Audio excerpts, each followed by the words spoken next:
नमस्कार साथियों, मैं doctor Vikant Nirankari MD child specialist. आज के इस वीडियो में हम बात करेंगे छोटे बच्चों में होने वाले कॉन्स्टिपेशन के बारे में, यानी कि हार्ड स्टूल, कब्ज जिसको हम हिंदी में बोलते हैं। कई बार बच्चों में समस्या हो जाती है कब्ज की और पेरेंट्स बहुत परेशान होते हैं और बच्चे उससे ज़्यादा परेशान होते हैं। तो हम जानेंगे कि क्या वजह है और क्यों कब्ज हो जाती है। घर पर आप क्या सावधानी रख सकते हैं, क्या खिलाना पिलाना होता है कि कब्ज ना हो, और अगर हो जाए तो किस कंडीशन में डॉक्टर से मिलना चाहिए, और अगर आप लापरवाही रखते हैं, डॉक्टर से नहीं मिलते हैं, तो क्या क्या समस्याएं आगे चल करके हो सकती है इस कब्ज की वजह से। तो यही सारी जानकारी इस वीडियो में आज आपको मिलने वाली है। उम्मीद करता हूँ आपको वीडियो अच्छा लगेगा। कुछ पूछना चाहते हैं तो कमेंट बॉक्स में लिख करके पूछ भी सकते हैं। तो चलिए शुरू करते हैं आज का वीडियो, जिसमें हम जानेंगे कब्ज के बारे में। चलिए सबसे पहले जान लेते हैं कि कब्ज की डेफिनेशन क्या है, किस कंडीशन को हम कब्ज बोलते हैं। देखिए, बच्चा अगर बहुत ही सूखी, ड्राई, हार्ड और बिल्कुल डिफिकल्ट टू पास, यानी कि जो बच्चा बहुत ही जोर लगा करके लैट्रिन करता है, या फिर हफ्ते में 3 बार से कम बच्चा लैट्रिन करता है, या 3 दिन तक बच्चा लैट्रिन ही ना करे, या जब लैट्रिन करता है तो उसे पेट में बहुत ज़्यादा दर्द होता है और लैट्रिन पास करते वक्त बहुत ज़्यादा दर्द होता है, या फिर ब्लड यानी कि खून मिल करके आता है लैट्रिन के साथ, सूखी इतनी बच्चा लैट्रिन करता है, तब हम बोलते हैं कि बच्चे को कब्ज की समस्या है। ठीक है, तो अब जान लेते हैं कि किस एज ग्रुप के बच्चों को ये समस्या ज़्यादा होती है। देखिए, ये समस्या तब ज़्यादा होती है जब आप, एक तो 6-7 महीने के आसपास के बच्चे होते हैं, जब आप लिक्विड डाइट यानी बच्चा मिल्क पर ही होता है, तब आप उसको सेमी सॉलिड डाइट इंट्रोड्यूस करते हैं, जब बच्चा यानी कि लिक्विड से सॉलिड डाइट की तरफ जाता है। या फिर जब टोडलर होते हैं, जब आप उनकी ट्रेनिंग शुरू करते हैं, टॉयलेट ट्रेनिंग, उस उम्र के बच्चों को ये समस्या हो सकती है। या फिर जब बच्चे स्कूल में जाते हैं, स्कूल एज ग्रुप के जो बच्चे होते हैं, कई बार उनको ये कब्ज की समस्या होती है। अब ये होती क्यों, इसकी वजह क्या है, चलिए वो जान लेते हैं। देखिए, कब्ज की जो सबसे कॉमन वजह है बच्चों में, वो है विदहोल्डिंग, यानी कि जानबूझ करके ही बच्चे टॉयलेट की जो आती है उनको अर्ज, उसको रोकने की कोशिश करते हैं। अब वो रोकते क्यों, कई बार बच्चे इतने ज़्यादा खेल में बिजी होते हैं कि उनको टॉयलेट का प्रेशर लगा होता है, पर वो रोक लेते हैं उसको। एक वजह होती है, कई बार बच्चे घर से दूर होते हैं या जैसे स्कूल में होते हैं, उस समय उनको प्रेशर आया तो वो रोक लेते हैं, तो फिर ये धीरे धीरे उनकी हैबिट में आ जाता है। या फिर बच्चे को पास्ट एक्सपीरियंस होता है कि मैं लैट्रिन करता हूँ तो मुझे दर्द होता है, पेन होता है, तो उस वजह से वो रोकना सीख जाते हैं। तो जो विद होल्डिंग है, यानी कि लैट्रिन का प्रेशर तो आ रहा है बच्चे के ऊपर, वो करता नहीं है, ये सबसे कॉमन वजह है बच्चों में कॉन्स्टिपेशन डेवलप होने की।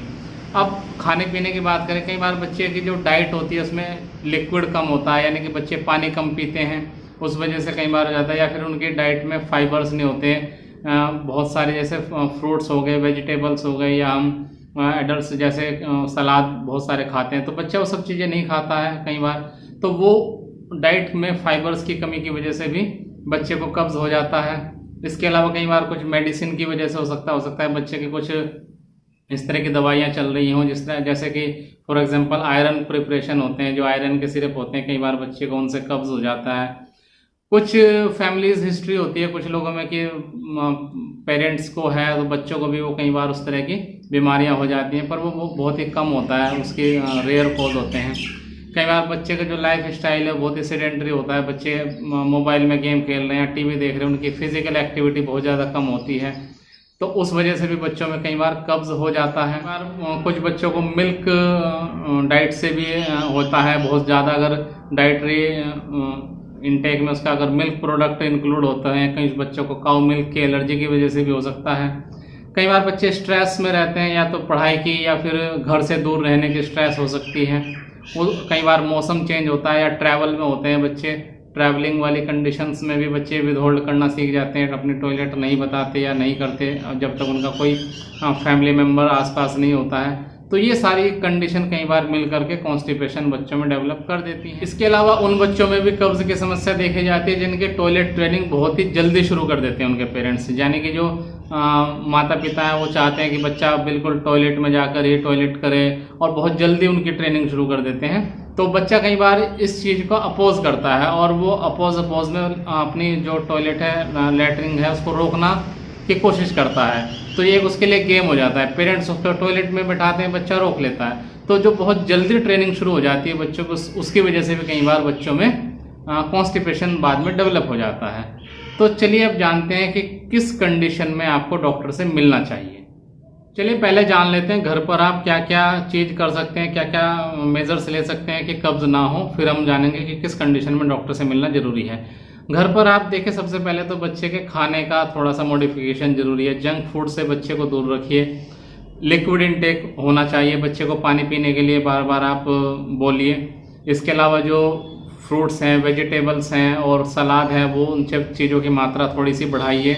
कम से कम 20 से 30 ग्राम फाइबर जो है बच्चा अगर पर डे खाता है तो कब्ज़ की समस्या काफ़ी हद तक कम हो जाती है। इसके अलावा बच्चे को फिजिकल एक्टिविटी के लिए बोलिए।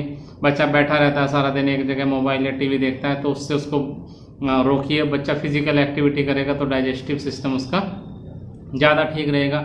बच्चे की जो टॉयलेट है उसका एक रूटीन फिक्स करिए। बच्चा जब समझदार हो जाता है तो आप उसे समझा सकते हैं कि भाई देखो अब ये टॉयलेट टाइम है, आप वहाँ बैठ करके 5-10 मिनट 15 मिनट आप कंफर्टेबल, एक टॉयलेट सीट भी अगर रहेगी तो बच्चा इजीली वहाँ बैठ सकता है। तो ये भी ध्यान रखिए कि बच्चा जब टॉयलेट में बैठता है वो कंफर्टेबल कितना है। कई बार बच्चे टॉयलेट में इसीलिए नहीं बैठते कि वो बैठे बैठे थक जाते हैं या उनको कंफर्टेबल फील नहीं होता है। तो बच्चों के लिए टॉयलेट सीट्स आते हैं, आप वो ले सकते हैं, उनका इस्तेमाल कर सकते हैं। और जब बच्चा लैट्रिन कर ले तो सपोर्टिव एनवायरनमेंट रखिए, उसको कुछ रिवार्ड मिलना चाहिए, उसको कलर पेन दे दीजिए, आप स्टिकर दे दीजिए। इस तरह से बच्चे को उत्साहित करिए कि हाँ आपने बहुत अच्छा काम करा, टाइम पर आज आपने टॉयलेट किया। ठीक है, अगर ये सारी चीज़ें आप जो घर में करते हैं वो कुछ भी काम नहीं करती है, तब आप डॉक्टर से मिलिए। और इसके अलावा कौन सी ऐसी सिम्टम्स हैं या साइंस हैं, वो आने पर आप डॉक्टर से मिल सकते हैं, आप उनकी बात करें। देखिए, अगर घर पर इतनी सारी चीज़ें करने के बाद भी बच्चे का कब्ज़ दूर नहीं होता है, बच्चा अभी भी परेशान है कॉन्स्टिपेशन की वजह से, तो ये जान लेते हैं कौन सी ऐसी समस्याएं हैं जिसमें आपको डॉक्टर के पास बिल्कुल मिलना ही चाहिए, कोई लापरवाही नहीं करनी चाहिए। देखिए, अगर 2 हफ्ते से ज़्यादा हो गया है बच्चे को कब्ज़ की समस्या से जूझते हुए, तो डॉक्टर के पास बिल्कुल जाना चाहिए चेकअप के लिए। हो सकता है उसको कुछ और मेडिकल प्रॉब्लम्स हो, डाइजेस्टिव ट्रैक से रिलेटेड, या मेटाबॉलिक कोई डिजीज़ हो, या माल रोटेशन टाइप की इस तरह की कोई समस्या हो सकती है।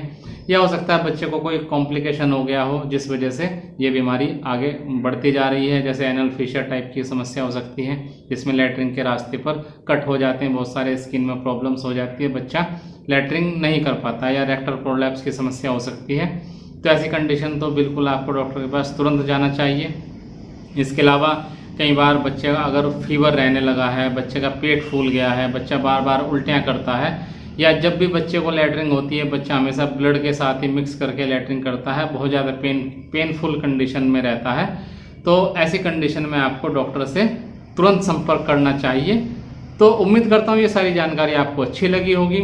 आप कुछ पूछना चाहते हैं तो कमेंट बॉक्स में लिख करके पूछ भी सकते हैं। आपके प्रश्नों के जवाब हमेशा की तरह मैं देने की कोशिश करूंगा। और चैनल को सब्सक्राइब करिए, ऐसी काम की जानकारी आपको आगे भी मिलती रहेगी। धन्यवाद।